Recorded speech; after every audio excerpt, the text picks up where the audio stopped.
오늘 우리에게 주신 하나님의 말씀은 사무엘상 25장 1절에서 13절 말씀입니다. 사무엘상 25장 1절에서 13절 말씀입니다.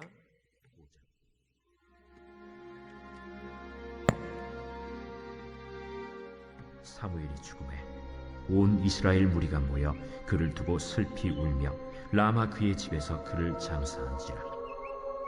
다윗이 일어나 바란 광야로 내려가니라. 마온에 한 사람이 있는데 그의 생업이 갈멜에 있고 심히 부하여 양이 3,000마리요 염소가 1,000마리이므로 그가 갈멜에서 그의 양털을 깎고 있었으니 그 사람의 이름은 나발이요 그의 아내의 이름은 아비가일이라. 그 여자는 총명하고 용모가 아름다우나 남자는 완고하고 행실이 악하며 그는 갈렙 족속이었더라. 다윗이 나발이 자기 양털을 깎는다 함을 광야에서 들은지라. 다윗이 이에 소년 10명을 보내며 그 소년들에게 이르되 너희는 갈멜로 올라가 나발에게 이르러 내 이름으로 그에게 문안하고 그 부하게 사는 자에게 이르기를 너는 평강하라.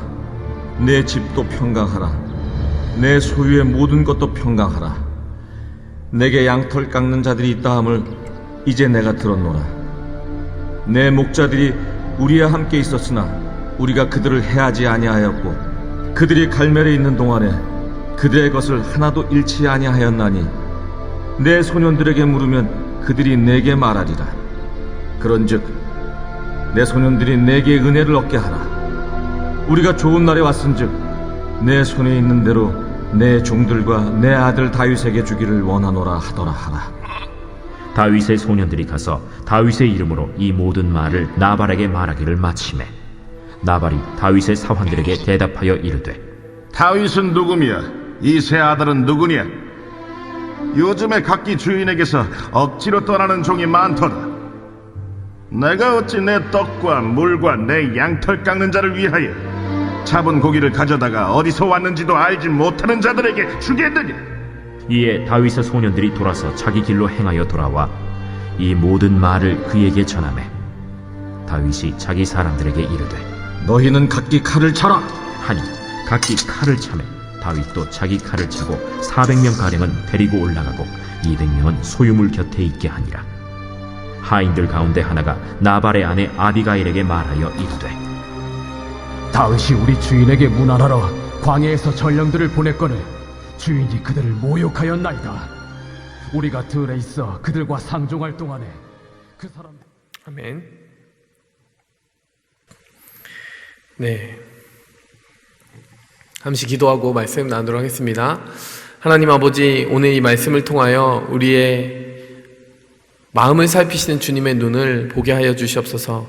주님, 우리의 삶을 정말 한 차원 더 높게 성장시키고자 하시는 그 주님의 성장 이야기에, 우리의 그 성장을 위한 테스트에 정말 우리가 마음을 집중할 수 있도록 하나님이 말씀을 통해 깨우침을 받게 도와주시옵소서. 전하는 자나 듣는 자나 성령의 감동 안에서 듣고 또 깨닫게 도와주시옵소서. 예수 그리스도의 이름으로 기도하였습니다. 아멘. 네, 혹시 가능하시면은 조금 앞으로 나오실래요? 여러분, 우리가 우리 뉴 워십 프로젝트 금요 예배를 생각하면서 우리 예배를 세워온 분들과 함께 기도하는데 그런 마음 주셨어요. 우리가 좀 더 새로워질 필요가 있다. 새로움이란 우리의 마음의 중심이 더욱더 하나님의 말씀에 집중하고 또 하나님께 올려드리는 그 찬양과 경배에 집중할 수 있으면 좋겠다, 이런 생각을 했어요. 어느새 다소 습관적인 부분으로 우리의 예배의 모습이 변해가는 부분은 없었는가 반성하면서 그러한 생각을 가졌습니다. 여러분, 기도하실 때는 자유롭게 여러분이 이제 기도 시간에는 옮기시더라도 우리가 예배할 때는 우리가 서로 이렇게 자극을 주고 집중하게 하기 위해서 한 곳에 좀 모이면 좋겠다라는 생각을 해보았습니다. 자, 여러분, 오늘 이 말씀을 통해서 하나님께서 이루어 가시는 그 놀라운 일들이 우리의 삶 가운데도 고스란히 이루어지기를 원합니다. 여러분, 오늘 이 본 말씀이 어떻게 시작합니까? 1절 말씀 보니까요, 사무엘이 죽었습니다. 여러분, 그야말로 이스라엘을 정신적으로 영적으로 지탱하던 위대한 한 사람이 죽은 거예요. 여러분, 근데 사실상 이 사무엘이라는 인물은 굉장히 중요한 인물이었는데요. 왜 그러냐? 마지막 사사로서의 의미를 가지고 있기 때문에 그렇습니다. 여러분, 우리가 사사기를 읽으면은 마지막 사사가 누구죠? 삼손이죠? 삼손인 것 같죠? 그러나 여러분, 삼손의 그 모든 불완전함을요, 고스란히 뒤집어 버리고 사사의 지도력을 발휘한 사람이 누구냐? 바로 사무엘이에요. 거의 그 사사시대에서, 사사기에서는 보지 못했지만 사사시대에서 만약 사사로서 사무엘이 등장했다면 사사의 완성형이다 라고 부를 수 있어요. 여러분, 거의 유사한 점이 많습니다. 삼손 같은 경우에도 태어나기 전에 나시린으로 구별받았잖아요. 여러분, 사무엘도 평생 나시린으로 살았어요. 그리고 구별된 그 모습으로, 그렇죠? 불임의 상태에서 하나님으로부터 그 아이를 받는 모든 과정까지 굉장히 유사합니다.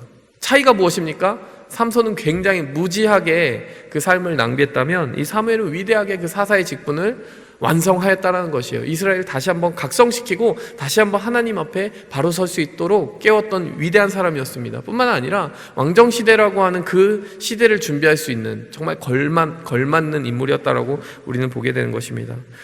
다소 굉장히 아쉽고 어느 정도 이렇게 슬픈 마음이 드는 것이 바로 이 사무엘의 퇴장입니다. 근데 여러분, 사무엘이 퇴장하였다는 것은 어떤 의미를 가지고 있을까요? 그것은 본격적으로 하나님이 왕정시대를 열기 시작했다라고 하는 것을 의미합니다. 우리가 생각하기엔 사울이 첫 번째 왕 같았지만 하나님이 인정하시고 하나님이 본격적으로 자신의 통치를 이스라엘 가운데 나타내실, 정말 하나님이 마음속에 품고 계셨던 왕은 이제 다윗이다 라고 하는 것을 보이시기 위해서 굳이 이 시점에 사무엘이 죽게 하신 거예요. 여러분, 이전 본문에 어떤 일이 있었죠? 옷자락을 베는 사건이 있었죠. 다윗이 옷자락을 베는 것이 상징적으로 이미 사울의 그 왕국이 다윗에게 넘어왔다는 것을 의미한다라고 얘기했죠. 그리고 나중에 사울이 자기 입으로 뭐라고 말합니까? 너는 나보다 의롭다. 난 너를 괴롭혔는데 네가 나를 이렇게 선대하니? 너는 나보다 의롭다. 네가 왕이 될 것을 안다. 사울이 자기 입으로 얘기했어요. 여러분, 우리가 놓치기 쉬운 것은 그전 본문에 또 어떤 일이 있었냐면 요나단이 다윗의 근거지를 알고 찾아와서 요나단이 다윗에게 똑같은 말을 합니다. 우리 아버지도 네가 왕이 될 걸 알아. 그리고 나도 안다. 여러분, 이 시점은 아주 굉장히 놀라운 시점이에요. 여러분, 사무엘이라고 하는 그 마지막 사사가 퇴장하고요. 여러분, 그 퇴장 바로 직전에 어떤 일이 있었다고요? 지금 왕권을 붙들고 있는 사울과 그 아들 요나단이 거의 동시적으로 다윗에게 컨퍼메이션을 준 거예요. 네가 왕이 될 것이다. 여러분, 이 모든 것이 퍼즐처럼 맞춰지면서 다윗을 역사의 무대 한복판에 이제 올리기 시작하고 있는 것입니다. 이 위대한 왕의 그런 탄생이라고 해야 되나요? 그것이 보여지고 있는 것이죠. 본격적으로 다윗에게 시대가 넘어오고 있습니다. 그런데 여러분, 이 다윗이 왕이 되어가는 그 과정을 한마디로 요약하면 뭐라고요? 테스트라고 얘기했습니다. 여러분, 그 무수히 많은 테스트를 받고 있다는 것을 우리는 보게 됩니다. 오늘 본문 말씀을 통해서도 우리가 테스트를 한번 보려고 해요. 여러분, 최근에 모토로라, 그 회사 이름을 얘기해야 되나? 모토로라 얘기해버렸네요. 여러분, 거기에서 이렇게 클램쉘 방식으로 접는 그거를 테스트를 했더라고요. 오늘 기사를 봤는데요. 예전에 삼성 폴더블이 나왔을 때도 이걸 막 그 접는 테스트를 CNET이라고 하는 테크 리뷰 하는 사람들이 했잖아요. 12만 번을 견뎠습니다. 여러분, 이 모토로라는 어떻게 됐을까요? 3만 번밖에 못 견디고 그 테스트를 실패했다라고 그래요. 근데 여러분, 이제 그 과정을 본 사람들은 약간 과정이 석연치 않다. 왜냐하면은 삼성은 진짜 이렇게 다 접는 방향까지 테스트를 했는데 이건 약간 덜 접는 방식으로 여기까지 와오고 펴주고 이런 식으로 우호적으로 테스트를 했다라고 그래요. 그런데도 불구하고 삼성이 공식적으로 이겼다라는 거죠. 제가 왜 갑자기 이 얘기를 하냐면, 여러분, 정말 왜 테스트를 하는 것이겠습니까? 테스트해서 결국 얻는 것이 무엇입니까? 공신력을 얻는 것이죠. 이 제품이 얼마나 훌륭하고 내구성을 갖췄느냐라고 하는 그 품질에 대해서 모두가 볼 수 있도록 테스트를 하는 것이죠. 여러분, 하나님이 왜 우리를 테스트하냐? 왜 반복적인 테스트를 계속 반복하시냐? 우리에게 그 테스트를 주신 이유는 하나님께서 얘가 얼마나 견딜 수 있나 한번 시험해 볼까? 이런 어떤 고문을 한다든지 혹은 얘는 실패작이 아닐까? 못 견디면 버려야지, 이렇게 처분해야지, 이런 의도로 하나님이 테스트 하시는 것이 아니라는 거예요. 그 테스트의 과정에서 약한 부분이 드러나면 그것을 보완해 주시고, 위로받아야 되는 부분이 있다면 위로해 주시고, 지혜가 필요하다면 지혜를 공급해 주셔서 하나님은 사실상 테스트를 통과하게 하시려는 뜻을 가지고 테스트를 진행하시는 거예요. 하나님의 테스트는, 그 테스트라는 의미가 시험하다라고 하는 의미만 봤을 때는 하나님께서 어떤 냉정한 눈으로 우리를 평가하는 시선만 가지고 보는 것 같은데, 여러분, 하나님의 테스트는 전혀 다릅니다. 하나님의 테스트는 우리를 세우기 위한, 우리를 성공시키기 위한 전제를 깔고 가는 거예요. 하나님은 우리를 통과하지 못하면 버리겠다라는 의도를 가지고 테스트를 진행하시는 적이 없다라는 것입니다. 여러분, 다윗 같은 경우에는 계속해서 그렇기 때문에 이렇게 반복적으로 테스트를 받는 가운데 점점 더 강해져가고 점점 더 지혜로워지는 모습을 우리가 볼 수 있습니다. 여러분, 지난번에 시험이요, 어떤 시험이었습니까? 사울이 눈앞에 나타났는데 죽이지 않아야 되는 그런 시험이었어요. 굉장히 어려운 테스트였습니다. 왜 그렇습니까? 이전에 들었던 하나님의 음성이 있어요. 원수를 너의 손에 붙여줄 텐데 마음대로 해봐라. 게다가 고생하던 자기 부하들이 뒤에 와가지고 속삭입니다. 이때가 바로 그때입니다. 우리의 고생을 이제 그칠 수 있는 때가 왔습니다. 그 문장은 얘기하지 않았지만 사실 그 얘기 아니에요. 우리 그만 고생하게 해주세요. 그만 도망 다니게 해주세요. 그거 아닙니까? 여러분, 다윗이 그거 거절하기 얼마나 힘들어요. 게다가 그 테스트가 왜 어렵습니까? 좀 우연도 그런 우연이 없죠. 어떻게 원수가 거기에 딱 옵니까? 이건 하나님이 주신 상황이다 딱 속아 넘어가기 좋습니다. 그런데 다윗은 상황을 따라 판단하지 않았다고 했어요. 원칙을 따라 판단했는데 자신의 원칙은 무엇이었습니까? 하나님이 직접 기름 부어 세운 왕을 자기 손으로 절대 죽이지 않겠다는 원칙이 있었어요. 이건 사울에 대한 존중 이전에 하나님에 대한 존경이었다는 거예요. 그리고요, 하나님의 그 자신에 대한 개인적인 복수는 하나님이 해주실 것이라고 하는 믿음을 가지고 있었습니다. 여러분, 그 원칙을 굳게 붙들고 위험한 선택을 했습니다. 뛰쳐나가가지고요, 이야기하는 거예요. 이거 보십시오. 제가 이렇게 살려주는 걸 보면 저의 무죄함이 입증되지 않습니까? 저는 저의 무죄함을 가지고 하나님의 공의에 이것을 호소합니다. 제 손으로는 갚지 않겠습니다. 하지만 언젠가 하나님이 갚아주시기를 공식적으로 탄원합니다. 여러분, 어떻게 보면 사울이 당장에 쳤으면요, 다 죽을 수도 있었어요. 네, 여러분, 다윗에게는 자신감이 있었다라고 했습니다. 자기도 하나님의 기름 부음 받은 사람이기 때문에 하나님이 여기까지 이끌어 주셨음을 확실히 믿으며 그 위험한 상황을 초래했는데 정말 사울의 마음이 녹았어요. 잠시 동안이지만. 여러분, 오늘의 테스트는 어떤 테스트일까요? 왜 이전 이야기를 하냐면요, 여러분, 이전 테스트와 굉장히 비슷해 보이는데요, 어떤 점에서 비슷하냐면 다윗이 칼을 뽑고 사람을 죽이기 직전이었다는 것입니다. 여러분, 하나님은 정말 집요한 테스터인 것 같아요. 그 12만 번을 테스트하는 그것처럼 하나님은 이전 테스트에서 만족하지 못한 부분이 있으셨던 것 같아요. 어떤 부분일까요? 테스트 조건을 약간 바꿔본 거예요. 다윗이 그때는요, 바짝 긴장하고 있었어요. 도망 다니느라. 영적으로 굉장히 날서 있고 영적으로 날카로웠습니다. 성령 충만했어요. 그래서 통과할 수 있겠지? 근데 만약에 편안하고 안락해지면 다윗이 통과할 수 있을까? 이 조건 한번 바꿔보자. 다윗이 지금 나름대로 편안한 상황으로 바뀌었거든요. 두 번째 바꾼 조건이 뭐냐면요, 이 나발이라고 하는 사람이 등장하기 시작합니다. 사울은 분명히 하나님이 기름 부어주신 사람이에요. 그러니까 자기가 처단하지 않으려는 그런 심리적인 저항선이 있었어요. 내가 칼을 대면 안 되지. 근데 여러분, 이 나발이라는 사람이 다윗을 모욕합니다. 그리고 다윗이 발끈해서 칼을 뽑는데요, 여러분, 이 테스트는 통과하기 어려웠어요. 왜 그렇죠? 그 나발이라는 사람은요, 이름이 자체가 미련한 사람이라는 이름을 가지고 있고, 지금 말하는 것만 봐도요, 다윗에게 맞아 죽기 딱 좋은 말만 하고 있어요. 다윗은 뭐고 이새는 뭐니? 막 이러면서, 요즘은 주인에게서 도망하는 그런 도망자들이 많아 이러면서 다윗을 모욕하는 거예요. 맞아 죽기 딱 좋은 말만 했죠. 게다가 기름 부음 받은 적도 없는, 정말 뭣도 없는 사람이 정말 건방지게 이야기한 겁니다. 다윗이 정말 그 분노를 참지 못하고 끝까지 갔으면 어떻게 되는 거예요?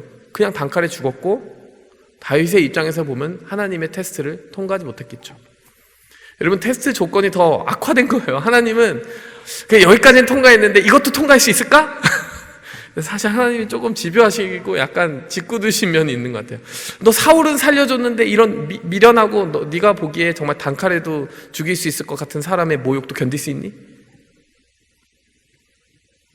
여러분, 하나님의 테스트가 우리 삶 속에 끊임없이 이어질 것입니다. 이번 한 번은 분노를 어떻게 조절하고 내가 고귀한 성품을 지켜냈다 하더라도 이 조건을 살짝 바꾸는 것만으로 굉장히 어려운 테스트로 돌변할 수가 있어요. 여러분, 우리가 지금 이 본문 말씀을 통해서 보아야 되는 것은요, 그 테스트하시는 하나님의 눈을 알아야 된다는 것입니다. 그 테스트 조건이 바뀌었다는 것을 눈치채야 된다는 거예요. 아, 지금 이게 내가 치렀던 테스트인데 살짝 바꿔서 또 오는 거구나라고 하는 것을 알면 통과하기가 쉬워요. 근데 모르면 어떻습니까? 그냥 사울은 사울이고 이 나발은 내가 죽여야 되겠어, 이렇게 되는 거예요.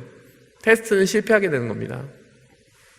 우리가 염두해야 되는 것은 하나님은 아슬아슬하지만 여러분 반드시 테스트를 통과시켜 주시는 분이라는 거예요. 오늘 본문 말씀도요, 다윗이 스스로 참아서 통과된 게 아니라요, 아비가일이라고 하는 나발의 아내가 와서 그 중간에 서서 중재 역할을 잘 해가지고 통과합니다. 어쨌든 하나님은요,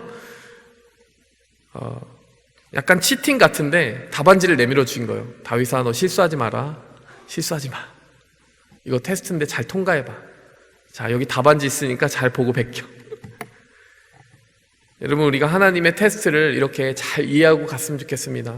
약간의 조건이 바뀌었을 때도 눈치채고 깨어서 테스트를 이기는 그 인생을 살아갔으면 좋겠습니다.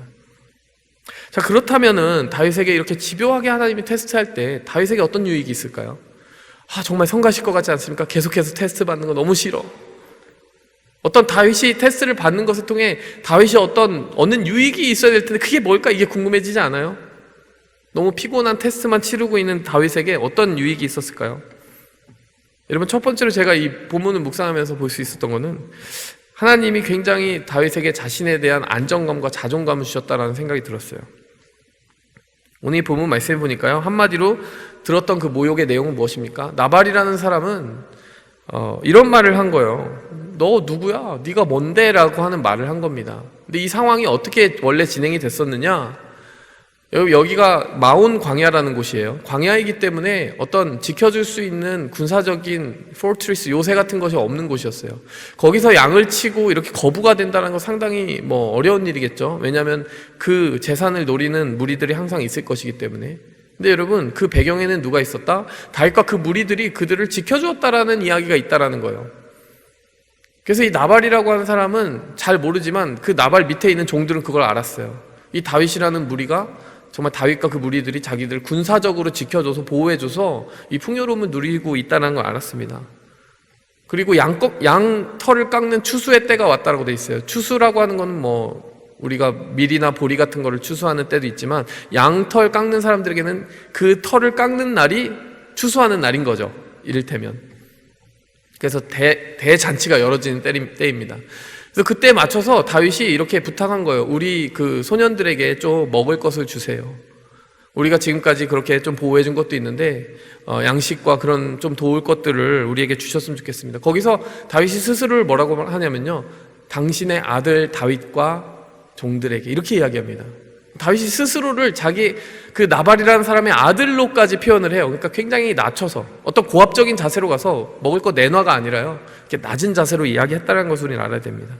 근데 여러분, 거기에다 대고 나발이 뭐라고 한 거예요? 네가 뭔데? 이새가 누구야? 이렇게 자기 아버지까지 모욕을 하게 된 것입니다. 도망자다, 배신자다, 주인을 버리고 떠난 사람이다, 이렇게 이야기한 겁니다. 여러분, 부하들 앞에서까지 당한 모욕이기 때문에 갚아줘야 되겠다는 생각이 들 수가 있죠. 근데 여러분의 삶 속에도 종종 그런 종류의 모욕이나 멸시를 당한 적이 있습니까? 너가 뭔데? 여러분의 상사나 친구가 될 수도 있고, 갑자기 튀어나오는 그 모욕과 멸시, 나의 열등감이나 정말 충분히 치유되지 않은 상처를 콕 집어서 정말 갑자기 난데없이 찌르고 들어오는 어떤 그 날카로운 송곳 같은 말 들어보신 적 있습니까? 위기입니다, 위기. 다윗에게 그 어떤 버튼이 눌러진 거예요. 다윗이 어떻게 하려고 합니까? 칼을 차라. 같이 가서 죽여버리자. 여러분, 거기에 남자들을 다 죽이겠다라고 표현이 되어 있는데요, 그 표현된 단어가 히브리어를 보면 벽에다가 오줌을 누는 사람들이다, 이렇게. 그걸 조금 완화시켜서 여기다 표현한 거래요. 그러니까 남자들 다 살리지 않고 다 죽이겠다라는 거예요. 근데 그것도 아주 속된 말로 표현한 겁니다. 다윗의 감정이 여기까지 올라온 거예요. 진짜로 못 참겠다라는 거죠. 여러분, 이 순간에서 누가 나타납니까? 갑자기 아비가일이라는 사람이 나타납니다. 아비가일이 어떻게 이야기합니까? 28절부터 31절이 하이라이트예요.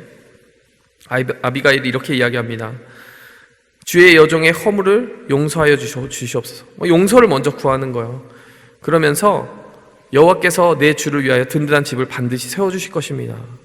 왜냐하면 내 주께서 여호와의 싸움을 싸우시기 때문입니다. 내 주의 일생에 주에게서 악한 일을 찾을 수 없음입니다. 다윗을 굉장히 높이는 거죠. 앞으로 어떤 왕으로 쓰임받게 될 것인지에 대해서 예언적으로 막 선포를 하는 거예요. 그런데 그것만 이야기하는 것이 아니라 다윗의 과거에 대해서 이야기합니다. 지금까지 다윗 당신이 잘못한 게 뭐가 있습니까? 잘못한 거 하나도 없잖아요. 과거가 너무나 깨끗했다는 걸 얘기해 줍니다. 29절은요, 다윗의 현재에 대해서 이야기해 줍니다. 원수들이 당신의 생명을 찾을지라도 당신의 생명은 생명싸개 안에 있습니다. 건드릴 수 없는 곳에 있습니다. 당시의 목자들이 양을 계수할 때 어떤 싸개 같은 게 있었다라고 그래요. 그래서 그 양이 다 숫자가 맞나 확인하기 위해서 하나, 둘 그 싸개에다 넣어놓고 숫자를 확인하는 그것이 있었다라고 하는데 그걸 생명싸개라고 한답니다. 여러분 지금 여기서 다윗이 지금 하나님의 생명싸개에 있고 하나님의 그 보호 가운데 있다는 것을 이렇게 시적으로 표현해 준 거예요. 그러면서 원수들은 오히려 물매로 던지듯이 하나님 버려버릴 것이다 이렇게 얘기하면서 그 다윗의 마음을 녹여주는 거죠. 당신이 사울에게 지금은 쫓기는 몸이지만 반드시 하나님이 지금 보호하고 계신 상황인 것을 잊지 않았으면 좋겠다. 다윗의 현재를 이야기해 줍니다. 30절에 뭐라고 합니까? 여호와께서 내 주에 대하여 하신 모든 말씀대로 행하사 지도자로 세우실 때, 여러분 이것은 이스라엘에서 나오면은 반역의 말 아닙니까? 여러분 사울이 지금 통치하는 곳에서 다윗 당신이 왕이 될 것을 압니다. 미래에 대해서 선포해 주는 거예요. 아주 위험한데도 그렇게 선포하는 겁니다. 그러면서 31절에 뭐라고 합니까? 다윗에 대해서 경고도 이야기합니다. 그때 만일 무죄한 피를 흘렸던 지금의 시간이 떠올라서 후회하는 일을 만들지 않았으면 좋겠습니다. 여러분 이 말을 딱 듣고 이야기하는데요, 여러분 드디어 다윗이 정신을 차렸어요. 어떻게 정신을 차렸을까요? 다윗이 자기가 누구인지 바로 알게 되었습니다. 아, 그렇지, 나 하나님이 지켜주셔서 내 과거와 현재와 미래가 이렇게 붙들려 있는 사람이지. 내가 하나님과 관계 가운데서 의미 있는 삶을 살아왔지. 그 깨달음에 다시 한번 도달하게 되니까요, 차분해졌어요. 여러분 제가 아까 뭐라고 했죠? 이 시험은 이 다윗이 스스로에 대한 안정감을 다시 한번 회복하게 해주시려고 주신 시험이었다라고 했죠. 여러분 자신에 대한 안정감은 어떻게 얻습니까? 내가 어떻게 하면 다른 사람의 모욕이 다가올 때에도, 다른 사람이 나를 무시하고 멸시하는 것 같을 때에도 흔들리지 않을 수 있습니까? 여기에 답이 있는 거예요. 내가 누구인지 잊지 않을 때 흔들리지 않을 수 있는 겁니다. 지금 아비가일이 하고 있는 게 뭡니까? 다윗 당신이 누구였는지를 기억하세요. 과거에. 다윗 당신이 지금 누구인지 기억하세요. 그리고 다윗 당신이 미래에 어떤 사람이 되기 위해 지금 이 과정을 겪고 있는지 잊지 마세요. 그때 후회할 일을 하지 마십시오. 여러분 이 아비가일 같은 아내를 달라고 제가 기도한 적이 있는데 여러분 응답 됐을까요? 아멘. 네, 제가 나발 같을 때도 있고 뭐 다윗 같을 때도 있을 때 제가 종종 경험합니다. 나는 아비가일 같은 아내가 내 옆에 있구나. 갑자기 이런 느끼한 말을. 네. 여러분 어쨌든 여러분 오늘 이 말씀은 여기서 정도 마무리하고 다음에 계속해서 이 테스트를 통하여 하나님이 다윗에게 주시려고 했던 선물이 무엇인지 나머지 것들을 더 살펴볼 텐데요. 오늘 우리가 붙잡고 갔으면 하는 것은 이것입니다. 여러분 우리가 이 테스트, 내가 누구인지 흔드는 사람들의 모욕과 멸시 속에서 나 자신의 중심을 딱 지키고 흔들리지 않고 거기에 칼을 뽑지 않을 수 있는 그 안정감은 어떻게 가질 수 있느냐? 우리가 이거 기억하고 갔으면 좋겠어요. 이게 하나님의 테스트라는 것을 절대 잊지 않는 거예요. 이 시험 조건이 조금 바뀐다고 그거 못 알아채면 안 됩니다. 시험이라는 거 알아야 됩니다. 통과해야 된다는 거 알아야 됩니다. 그 두 번째는 뭡니까? 여러분 뭘 기록하라고요? 내가 누구인지 차분하게 생각하라는 거예요. 그 사람이 나에게 뭐라고 하든 그게 중요한 게 아니라는 겁니다. 하나님이 나에게 주신 사명과 하나님이 나에게 부여해 주신 가치만 제대로 붙잡고 있다면 그 사람이 날 아무리 붙들고 흔들려고 해도요, 나는 존귀한 하나님의 자녀인 것이에요. 하나님의 계획과 비전이 반드시 나를 목적한 곳으로 끌고 가고 있다는 것을 보아야 됩니다.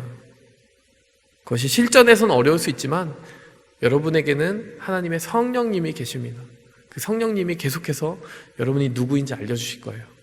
여러분의 아비가일이 있다라는 거예요. 성령님이 여러분의 아비가일이 되어주신다는 겁니다.